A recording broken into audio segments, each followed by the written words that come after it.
But so to separate, blockchain is a technology. It can be used for multiple things, including cryptocurrency. It can be used for digital dollars. And there are digital dollars already. Like a lot of the dollars held in our bank are digital. And so so separate the technology. What I've said about Bitcoin is that countries form a currency. You have a wonderful currency. Yes. When you formed your nation in 1947, one of the first things you did is create a central bank with a currency, and that currency is part of your national heritage, because on the back it's got the 17 or 19 languages of the languages here. Countries form their currency. They like to control their currency. So right now, I say these crypto things are kind of a novelty. People think they're kind of neat. But the bigger they get, the more government's going to close them down. And they're also used a lot for illicit purposes. So you've seen China just go after them. So that's what I've said. I mean, you can like it or not like it, but my own view is that eventually government's going to close it down. They like to control their currency. They like to know who has it, where it goes, why it goes, when it goes. They like to see it.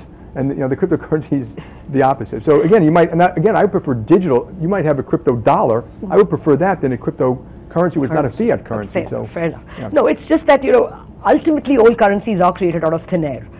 And there is a central bank backing, there is a sovereign backing, but it is still created out of thin air. And this currency at least has a stable quantity, whereas other currencies backed by central banks have quantitative. I know, but those central banks, it says legal tender. You have to take this as payment. It's very cheap to do. It's very easy to move back and forth. JPMorgan moves $6 trillion around the world every day, very efficiently, very quietly, very effectively, and very cost efficient. It's all digital money moving around the world. So you got to say, what is the problem we're trying to solve? And so again, I'm not against the technology, but creating money out of thin air without having a government backing is very different than creating money having a government backing.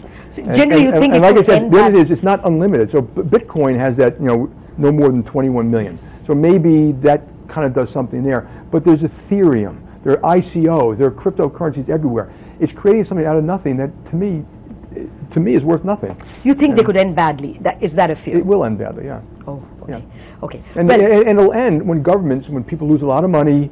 The government's going to come down when people think they use it as an investment, or it becomes too big, where governments say we want to control it now.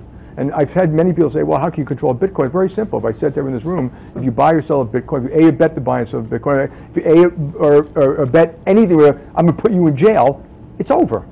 And so watch what's going to happen in China. It doesn't mean people won't do it. It just means it'll be a black market, which is a whole different thing.